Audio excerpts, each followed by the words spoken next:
Thursday, November 23rd, Thanksgiving. Yesterday morning, I dug up my old Houston Oilers hooded sweatshirt, a thick pair of corduroy pants, and a wool shirt that has always been too large for me to wear. The weather has turned very cold and very windy. The guys on my clock radio called it a Thanksgiving freeze. Down in the kitchen, the TV weather girl called it a fall freeze. I answered the phone on the kitchen wall and heard my grandmother's voice. Paul, you're on CNN again. You're having record cold temperatures down there. I know, Grandmom. She made some more small talk with me about the cold in Florida versus the cold in Ohio. Grandpop got on the extension, and the two of them asked me about myself, about my school, about my friends. That's one thing about Grandmom and Grandpop. They couldn't care less about the Eric Fisher football dream. They never, ever mention it. And when Dad brings it up, they do their best to change the subject. Mom got up and took the phone away. She talked a little, but mostly listened, while Dad, Eric, and I sat and ignored each other. Then she said, Great, we'll look forward to seeing you then. Mom hung up and announced to us Grandmom and Grandpa were stopping by on their way to Orlando. Dad asked glumly, When? A week from Sunday. For how long? An hour or two. Dad perked up. Is that all? They booked a week at Epcot and they just want to stop to see our new house. Dad thought about this. So they can drive to Florida to see Mickey Mouse, but not to see our own grandson play football? Mom was ready for him. Well, maybe we can talk them into changing their plans. Dad managed a weak smile. Mom turned the conversation back to the unseasonably cold weather. She said, I'm going out to the storage bin today to get winter clothing for all of us. If there's anything particular you want, let me know. Dad said, Whatever you packed up in Houston, I'm sure that's okay. Mom said, Eric, you'll need to give me your key. We locked mine in the bin yesterday. Eric looked up. Oh, yeah, I got it in my locker at school. What's it doing there? I need it now. That's where I keep a lot of my stuff. Okay, how can I get it? I'll bring it home today. I could see that Mom didn't like that answer, but she was stuck with it. On the way to Tangerine, she started thinking out loud, I'm sure they have some way of letting their customers get into those bins. I'm sure I'm not the first person in history to have locked a key inside. We pulled up to the school. There were no karate kickers, no gangstas. There were no human beings of any kind hanging out around outside. Kids from the cars ahead of us sprinted into the building with their heads down, clutching their books to their bodies. I didn't. I stood outside the car door unflinching, like a northern kid. Mom asked, What winter clothes should I bring for you? I don't know. What do I have? She looked me up and down. I swear, Paul, you've grown half a foot this year. You probably don't have anything that fits, including what you have on now. Thanks, Mom. Are you at least warm? Yeah, I'm at least that. Okay, you had better get inside. I'll see you later. I walked into the building in those few yards. My ears were turned red and raw by the wind. A lot of kids were absent from first period. Wimps, I figured. By second period, though, I realized that something bigger was going on. At least 10 kids were absent from science. So many kids that we had to waste our time with worksheets. I walked over to Henry D's desk and asked, Where is everybody? Are they all sick? No, I reckon they're out fighting the freeze. What? What does that mean? It's a tradition in Tangerine. Kids from families that are in the citrus business or the vegetable business can stay out of school whenever there's a freeze. Their families need them to help. It's like a snow day. I don't know about that. The kids aren't playing, they're out working. I remember my daddy and my granddaddy talking about getting out of school to fight the freezes. What do you fight with? Anything you got. Most people around here are small growers. They use whatever. They haul old tires out and start a bonfire in the grove. They burn up old brush. They do anything they can to create heat and smoke. So all of these kids are out building bonfires. Some of them are. They might be out filling up the smudge pots or hauling out pipes for the water pumps. Whatever a family has to fight with, that's what the kids are working on. Do you think that's what Louis and Tino are doing? Most definitely. And Victor and those guys. They're trying to save those golden dawn tangerines and the rest of the trees out there. Immediately, without a doubt, I knew what I had to do. I said, Can your brother drive us out there today? Henry looked at me uncertainly. I expect he can. What do you say we go help them fight the freeze? Henry thought it over and nodded. Yes, I suppose we should, he added. We're all war eagles. We shook on it, and I went back to my seat. The rest of the day dragged by. Henry told me some more about the freezes and Tangerine. He explained that the first night is dangerous, but the second night is the real killer. The trees are injured already. They're weak and vulnerable. Lewis and his crew had probably worked all night in the groves. They would sleep during the day, and then the battle would resume at sunset, and we would be there. I called Mom at lunchtime, but she was out. I left this message: Mom, we're having a combination science meeting and sleepover party at Tino's house. I have a ride there with Henry Dilks. I hope it's okay to go because I already said I would. The good news is that you don't have to pick me up after school. I'll call you when I get there. Bye. After last period was over, I looked out of the second floor window. I was a little worried that Mom had not gotten the message, or that she had gotten it but was not buying it. Anyway, when I stepped outside, Mom's car wasn't there.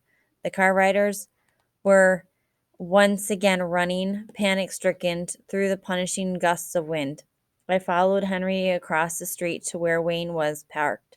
Henry pulled his hood on against the stinging wind, so I did the same. We climbed into the cab, and Henry said, "We're not going home, Wayne. We're going back out to the Thomas Cruise Groves. Can you take us?" It was all the same to Wayne. He smiled. "Yeah, I'll take you. I gotta go right back to work, though. There's emergencies all over the county on account of the freeze. I don't know when I can pick y'all up." "That's all right, Wayne. We don't need to be picked up. We're gonna help them out in the groves tonight." Wayne looked at me with genuine surprise. "Is that right? You're going to get out in that nasty cold?" Wayne wouldn't say it. He was too polite, but I knew what he was thinking. "How come you're not back at Lake Windsor Downs with the rest of them complaining about the mosquitoes and the termites and the mug fire?" We pulled off Route 22 at the Thomas Cruise sign and bumped down the dirt road. The cattail pond now had steel gray and rust brown pipes running up from it toward the groves, like someone had connected straws getting together in four crooked lines. Wayne pointed at them. "Looks like they're icing down their new grove." "What's that?" "They're pumping water over the trees all night long, probably a quarter of the grove at a time." This was all new to me. I shook my head. "Why is that a good thing to do? Won't that kill the trees sooner?" Wayne answered patiently. "If you cover them with ice, their temperature will never drop below 32 degrees. 32 degrees won't kill a tree. 31 degrees will, if it stays that cold long enough.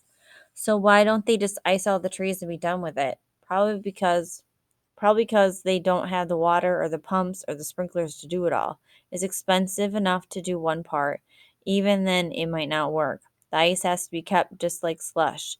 If ice gets thick and hard on a tree, that thing will crack in half like a Thanksgiving wishbone. So, what if they start the slush thing and they run out of water? That won't happen. That there's a spring-fed lake. It'll just keep filling up.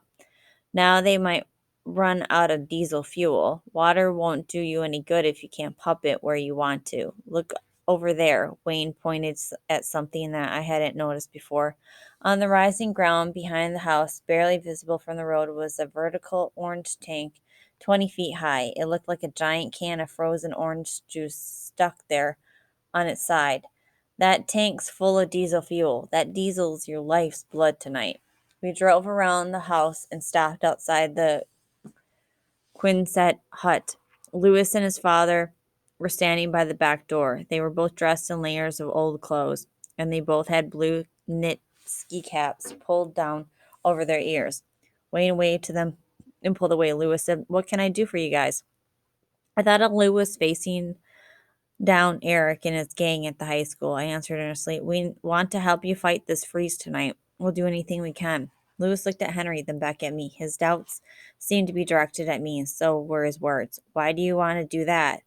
I don't know what to say. Was he looking at me as Eric Fisher's brother? Was I now the enemy? Tino came out of the house, and I thought of Henry D's line. I said, "Because we're all war eagles." Lewis turned to his father and said a few words in Spanish. Thomas Cruz walked up to me immediately and stretched out his hand. He said, "Thank you for your help." He shook hands with both of us and continued on into the Quinset hut. Lewis said, "Our daddy thinks that's great, but he doesn't worry about the insurance and stuff. Do you guys have your parents' permission to do this?" We both nodded. Finally, Lewis shrugged. "Okay, you're on Tino's crew. He'll show you what's up." He looked directly at me like I was the one who was potentially a potential lawsuit, but you're responsible for your own health and safety, right? If you get too cold, you come into the hut here and you warm up. If you get too tired, you come in and lie down. Lewis went inside, leaving us with Tino. He was dressed like I was, but his sweatshirt said Miami Dolphins. He had a walkie talkie in one hand and a white bag from Kmart in the other. He was all business. He said, "There ain't no lying down on my crew. You got that? Yeah. Anybody has to do any bathroom stuff or anything like that, you do it now." I half raised my hand like I was in school. "I have to make a phone call." Tino opened the door and let us into the Quinset hut. It had been transformed. Most everything that had been in there last week was gone, replaced by hundreds of baby trees, each about a foot high. We marched through them to the far end. The desk was still there, but now it had a big aluminum coffee urn sitting on it, with styrofoam cups, creamer, and sugar spread out around it. I picked up the phone and called Mom. I said, "I tried to call before. Were you out at the storage bin?" She didn't sound too happy. She said, "Yes, I was."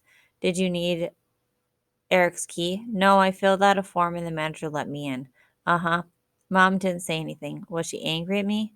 Was she going to come and drag me home? I changed the subject. "So what's happening there?" She paused a moment as if thinking the whole thing over. Then she changed gears and answered conversationally. "Your father bought a case of those fake logs. He's going to get the fireplace going, and break we're going to break out the Christmas music." "Uh-huh." "We'll probably make hot chocolate too. Too bad you're going to miss it." "Yeah. Now what is this thing, Paul? A sleepover party? Why didn't we have any notice about it? I wasn't invited until today." I half covered the mouthpiece and whispered, "I don't know. Maybe I was an afterthought." "You don't have a change of clothes. You don't have a toothbrush." "I'll use my finger." There was a long pause and then a long sigh.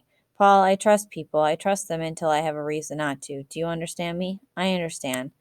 There was another long pause and some mumbling. "Your father says you have to be back here by 9 tomorrow morning. It's Eric's last game." "Okay, you can pick me up at 8 if you like." "I hope I can find that place." "Look for the sign that says Thomas Cruise Groves."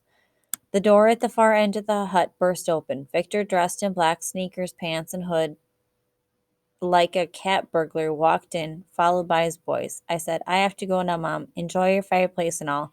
She didn't say anything, so I cradled the phone.